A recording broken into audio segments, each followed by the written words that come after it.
Hello and welcome to HCCTV Student Lounge. This is a show done by HCC students for HCC students to give our opinions on news, entertainment, and what's happening on our school. My name is Caio D'Aragon. Hi Carolina, how are you? I'm fine. Thank you so much, Caio. It's great to see you again. And we will also be joined by Benjamin, Francisco, Josh, and Eric, and also by our guest, Jay Lee, who is here to talk a little bit about technology. But first, let's move into our top 3 news of the week. In recent days, state and local authorities announced the increased threat level of COVID-19 in the city of Houston and Harris County. In light of this circumstance, the Chancellor, Dr. Maldonado, is urging everyone to please exercise due care and follow safe practices, included but not limited to social distancing, wearing a mask, and washing your hands. And also, don't forget to follow us on YouTube as we keep our HCCTV Remote Reports production. Andres Vives made a story about the recent graduate from the University of Miami during the coronavirus pandemic. Now, I know some people in our team are really happy, like Benjamin, about the news of Apple switching Macs to its own processor starting later this year. Apple is officially moving to its own silicon chips for some of its Mac's hardware. Calling it a historic day for Mac, Apple CEO Tim Cook detailed the transition to PowerPC, Mac OS X, and to move to Intel chips before unveiling its plans to use Apple's own ARM-powered silicon in Macs. Also, Microsoft is permanently closing its retail stores. Microsoft is giving up their physical retail. Today, the company announced plans to permanently close locations in the US and also around the world, except for locations that will be reimagined as experience centers that no longer sell products. Caio, have you visited any of these retail stores from Microsoft? No, I never been to a physical store. Well, me neither. Now, it is going to be a little bit difficult since the only stores remaining open are going to be in New York, London, Sydney, and Redmond campus location. All other Microsoft stores locations across the US and globally will be closed.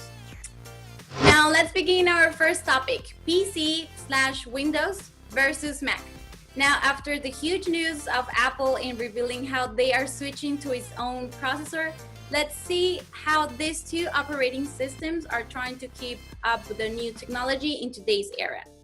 I can't lie, I'm an Apple person. I switched around 2014 when I was using my iPhone 5S, I believe, and at work. And I was using the MacBook and everything was syncing immediately. My calendar, my mail, everything. So I decided to make this transition from an Android and PC to all Apple devices. But there are also some downsides about it. Now let's hear from our team. Caio, are you pro Apple or pro PC? I don't know. I really don't know. I'm just kidding. No, but yeah, I just love Apple. I've had both in the past. Currently, I use way more Macs, and the fact is I do a lot of editing, and I think that Apple is more reliable when it comes to that. It doesn't crash as much as Windows.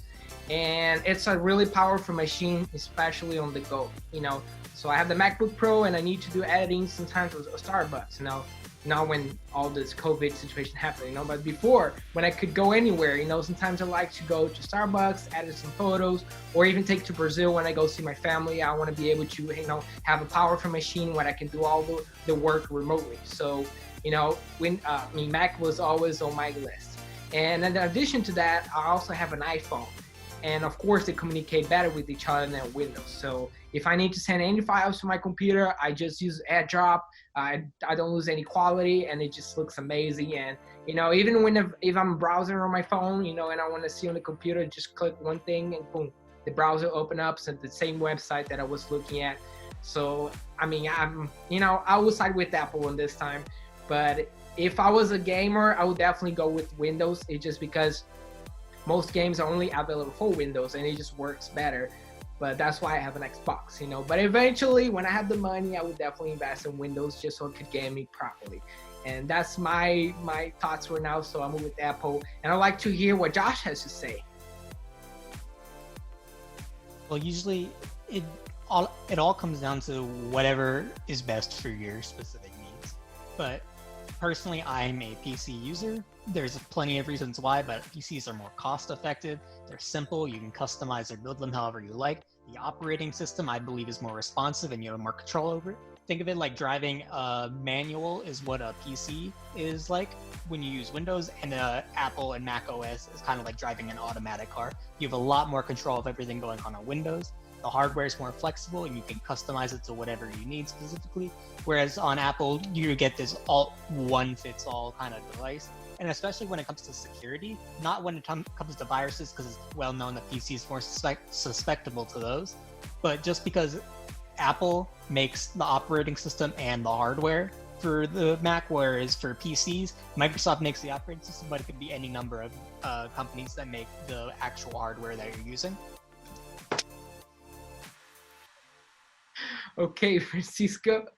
Yeah, so for me, back in 2017, I actually built my own PC. It's behind me, and after that was a really interesting experience, and like just like the process of shopping around for different hardware and stuff was cool. But I think when it comes down to it, if I just want to get stuff done, I'd much rather just buy something that just comes already pre-made, optimized. And I think that's what Apple does the best, is that they really optimize their software to the hardware and really make it just a really seamless transition, and just allow me to kind of relax and not have to worry about anything, especially viruses like Josh mentioned. So I'm definitely pro Apple, but I still do dabble in PC. Perfect. Thank you so much, Francisco, for your opinion. So now we're gonna move on to your guest. We have today Jay Lee. He's the creator and host of Technology Byte Radios, a calling computer show that ran on KPFT from 1995 to 2017. He's also computer columnist for the Houston Chronicles since 2000. And his current day job is working as at the IT department for the Rice University. So first of all, Jay Lee, thank you so much for being here today. And I would like to ask you, since you saw our debate, I would like to hear your opinion when it comes to Mac and Windows. Which one you prefer? Well, in my line of work, I don't really have a preference. I have to be familiar with both Windows and Mac computers to be able to support the faculty and staff and students at Rice University. My personal preference right now is a Mac. And a part of that preference comes from the fact that, like Josh mentioned, it's like a stick versus automatic transmission. In my youth, I loved driving a stick. I loved paying attention to everything, which foot was going where and which gear was there. But now I just want to get to where I'm going. So I just want to turn the key, put it into gear and go. And the Mac really does provide that. It's simple to use, and it gets the job done for what I need in my day-to-day. But I still like to have a PC around just so I can play with something that breaks. Perfect. Yeah, I understand that. So in that note, since we were talking about Apple, there's a new chip called Apple Silicon. So I'd like to know what's your thoughts about that? Well, I think, it was a historic day when Apple moved to the Intel chip, and now they're saying it's a historic day when they go back to having their own chip. One thing I like about the Intel Macs is that you can, in a pinch, run Windows if you have to. You can just load up Windows. And I know a lot of people that really enjoy having Macs, but every once in a while they need to do something that's Windows based. And so being able to reboot into the Windows operating system is a huge benefit for that type of user. That being said, it does look like the new chip will support virtualization through VMware in parallel. So if you need to have a Windows experience on your Mac, while you can't boot into it natively, you'll still have access to it should you need that. Which is pretty good. I know a lot of people that do that for gaming. They say sometimes it doesn't work too well, but I think this is more like a gaming issue, because when they actually use the Windows on the Mac, it works fine, So in that note about the new chip, do you think it's going to be as powerful or even better than Intel, like based on your knowledge when it comes to technology?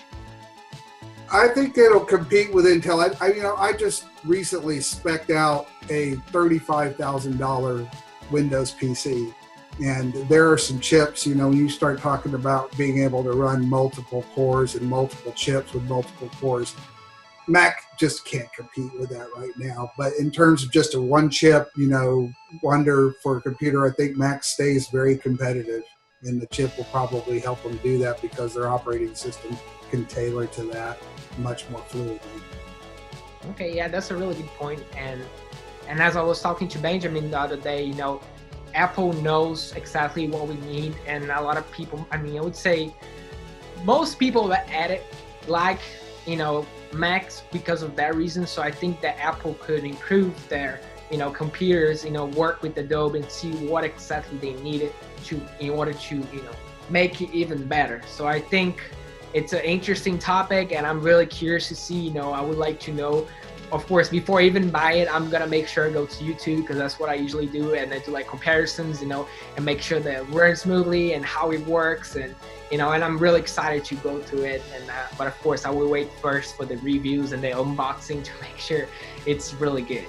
So now let's move on to another topic. Now, since we're talking about technology, how do you think the pandemic is impacting technology? Is it encouraging Is it encouraging the industry to find solutions for new problems, such as working from home? Or you think that since we have all the manufacturers closed, this is going to be a big issue because we're not going to have any place to manufacture stuff? We have ideas, we have solutions, but we can't do it because we don't have people working for it. So what would be your thoughts about that? Well, I'm not really sure what the supply lines are going to look like. And as we move forward with this, it's very fluid. I think right now there's a lot of existing technology that we all benefit from, and there's a lot of shortages on it.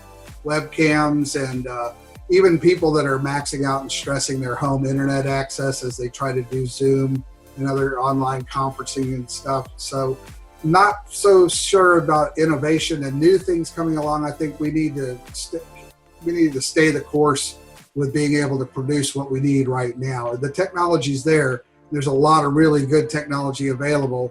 I think new people are being exposed to it.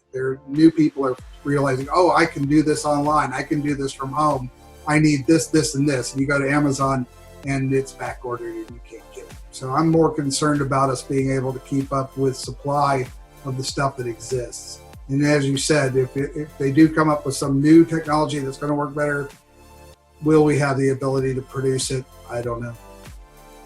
Okay, yeah. We'll see. Well, because, we think that this is all going to be over soon, and it just keeps getting worse and worse, but we have faith that soon we're going to be out of this and things are going to go back to normal. So one thing before you leave. So since you're the creator and host of Technology Byte Radios, the show that ran from 1995 to 2017, I would like to know how was your experience there, and also share a little bit how technology has evolved throughout all this time. Well, I think, it goes back to what we were talking about, how all these changes that we're experiencing right now. I started off doing the show in 1995 when the internet was first starting to happen and people were starting to buy computers. Best Buy was selling Packard Bells, and people were being told they need to have a computer, so they go and buy one. They had no idea how they were going to use it or what they were going to do with it. And so people were wanting to talk about computers, and a lot of computer user groups were springing up where people were talking about computers and how they use them. And the radio show is just something I wanted to do to be able to bring technology to the masses. When I was trying to learn about computers, the people who knew the most about computers didn't want to share the knowledge. And I just thought that was crazy. And so I wanted to open up a forum where anybody could come and ask a question. So we started doing a radio show, no delays, no practices, no rehearsals, just 2 hours, turn on the mic, turn on the phone, come at us with your hardest questions, and we'll do our best to figure it out, and we'll figure it out together. And it was hugely successful, I think. Perfect. Okay, Jay Lee, we start to run out of time. I'd like to thank you for being here. I think the students and me, we all learned so much from you. And seriously, thanks so much for your time. Well, thank you so much for inviting me to be a part of the show, and good luck to you guys. Thank you. Now, I love this section. It's my favorite one. It's the entertainment. Now, what shows are out, Caio, that you want to talk is about? I would like to talk about Inside Bill Gates' Brain, which is like a great show. Since we talk about Windows, as you know, Bill Gates was the person that pretty much started everything. So the series talks more about the projects that he's been working to try to improve the world. So one of the projects that he's done, he's trying to improve the sewage from developing countries. So he's trying to make, dirty water become like clean energy, which I think is a pretty cool project. Besides that, he's trying to create clean nuclear energy. And he was also trying to finish, put a stop on the polio, which is a disease that has been spread in Africa into today's days. So I think it's a really cool documentary because you see Bill Gates is a billionaire, the guy has so much money and he could just be, retired and doing nothing, but no, he's trying to improve the world, and I think it's so inspiring and motivates you to watch that because you see that, having money sometimes is not everything that you need, you gotta do good for people. So it's definitely a great show on Netflix and you should definitely check it out.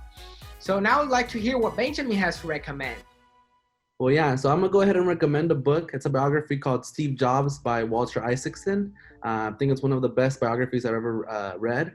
So this book features about 40 interviews done over a 2-year period with Steve Jobs himself, talking all about his accomplishments in personal computing, animated movies, because not a lot of people know this, but he was the founder of Pixar, which has made multiple movies that we hold dearly in our hearts. They're all like those movies that make you just, bawl your eyes out. Also how he changed the music industry of how we listen to music with iPods. We went through the iPod phase, now we phased it out, and now we're onto our phones. It's just these ideas, this perfectionist idea that he always had, and how it just changed multiple industries. So that's a great read if y'all want to go ahead and catch that book. Let me leave it off to Eric. Let's see if he has anything to recommend for us. Thank you, Ben. I want to recommend a film called Antitrust. It came out in 2001. It follows the story of a character called Milo who graduated from university looking to write software for a company. And he does it for his hero and mentor, the CEO of a computer company called Interest. And he finds out some dark secrets about his company that they're hiding. The fact that the CEO is not the hero that he really thought he was. He's actually going around attacking and killing his rivals, which are usually young 19 and 22-year-olds that are also developing ideas in their Silicon Valley type of garages. So it's kind of a darker side of Silicon Valley and computer technology that we don't really see that often because it's hidden from us. So I think it's a good movie for people who are into computers and computer technology and software to kind of watch. So again, it's called Antitrust, starring Ryan Phillippe and Tim Robbins as the hero antagonist. So back to you, Kyle. Awesome. Thank you so much, Eric.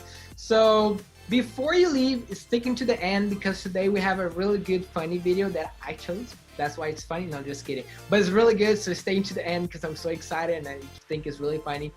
Either way, thank you so much for watching and I'll see you next time.